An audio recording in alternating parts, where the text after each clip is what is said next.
Y'all, I'm back. Welcome back, man. I got another story time for y'all, man. And this is my journey to becoming a D1 football player. So let's go ahead and get it.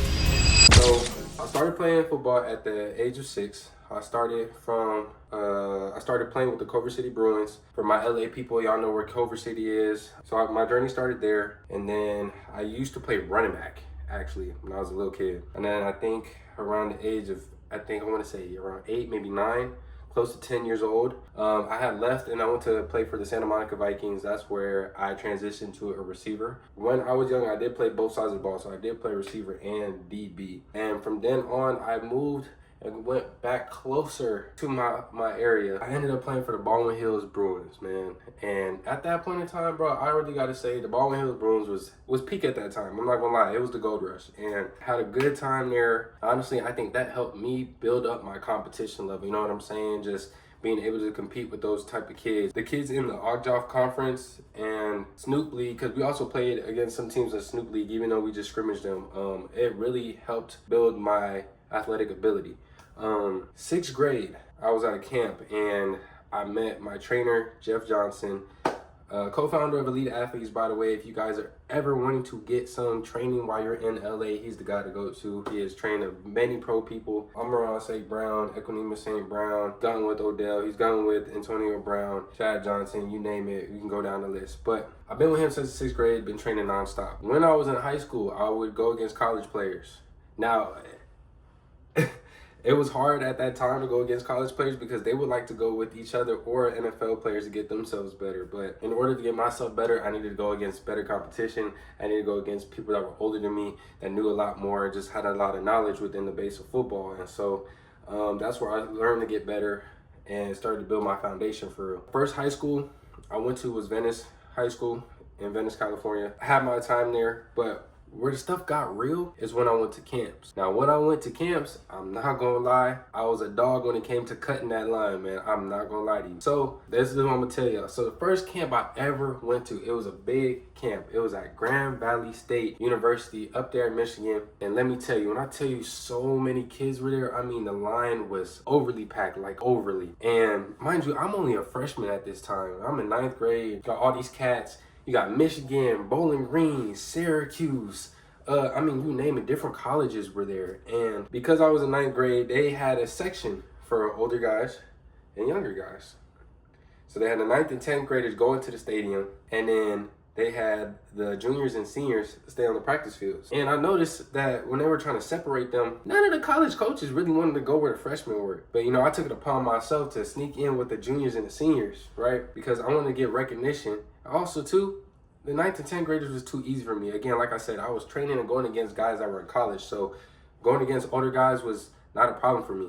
And so I wanted to showcase what I could do at a young age. So when I got there, man, first thing I did, cut the line. And I believe I was the first one to go up, if I remember correctly. Cut the line, man, I was doing my thing. Making plays, running routes, getting open, catching the ball, caught the ball one-handed, you name it. And Coach Harbaugh, yes, the head coach for Michigan football at the time, for Michigan University, Coach Harbaugh was there. Let me tell you, that was probably one of the best days of my life. One of the best days of my life. And let me tell you why. Because I got to showcase in front of the Michigan University. You know what I'm saying? Like, in front of Coach Harbaugh. Like, not many people get that many opportunities to do that. You know what I'm saying? But when I got to like my 3rd or 4th route and I caught it and I scored, this coach from Syracuse pulled me over to the side and he offered me on the spot right there. Literally, he offered me on the spot. Man, I was just like, I was in awe, really, because now they just gave me confidence. Like, man, I really could do this. Like, I really could make it D1, and I'm proving it out here on the field. You know what I'm saying? So there's like no limitations to anything. Like, the sky is literally the limit. So fast forward, we get through the camp. I'm killing it. Whoop-de-whoop. The next day when I fly back home, I'm sitting in the car with my parents. I think it was my mom or my dad. I can't really remember. But I was definitely sitting in the car, and I got a call from Coach Moore. and he gave me my second offer to the University of Michigan. Woo! I was like, bro, Michigan? I said, oh yeah, we turned, man. And I remember taking my visit there, man. I honestly, that place was amazing, off the charts, off the roof, weight room, facilities, everything, the stadium. And I actually remember when I pulled up to a game that was playing Nebraska at the time. And man, were they putting BTA? I mean, they was putting full belt to ass that week. But man, it was all good. And then from there, things started to start trickling down. But when I mean down, I mean like in a good way. So, or maybe I should say things started to go up for me. So after that, I started getting offers. I started to get an offer from Fresno State. I done got to more camps. I went to a rivals camp. I went to the opening. I went to several camps. I went to as many camps as I possibly could just so I can get recognition and get my name out there. So that way all these coaches could see me. And one of the biggest things that I had to do was, and I said it before, was cut and get in the front. Get in the front. Like like a closed mouth don't get fed. Like, bro, if you want to showcase what you got it, like what you can do, you gotta step up in front of that line. I'm trying to tell you right now, like flat out, like there's nothing else to it. You got to go ahead and cut in front of that line and go be a dog. So when I went to rivals, they tried to put me with a different group, snuck into the other group, killed it. Let me see what else. The opening, I was killing the opening, but at the time they were heavily sold on, what's his name, man? He's with the Steelers right now. I believe his first name is Roman. He ended up going to Michigan. He was like one of the fastest players coming out of high school. But yeah, so after getting those couple offers, I started to get, like I said, Fresno State. I looked at Michigan State. They never offered me, but I started getting offers from, you name it. I started getting offers from Utah. I got an offer from USC. I got an offer from, I can't remember. I had 17 offers. I could go down the list. But then around like my sophomore year, I was in love with LSU. Don't nobody know that but my family. And I don't know what it was about LSU. I just fell in love with it. I love the culture, love the food. I love the football. I love the high, intense competitiveness that came with it. And I was fortunate enough to go to a camp there, and experience was great. And again, same thing happened. You know, I'm a youngin'. They put me with the younger guys. I was trying to sneak my way over with the older guys, but they caught me. So they just put me with the younger guys. But they seen I was killing it, like killing them. I mean, when I mean frying them, I mean frying them to the T.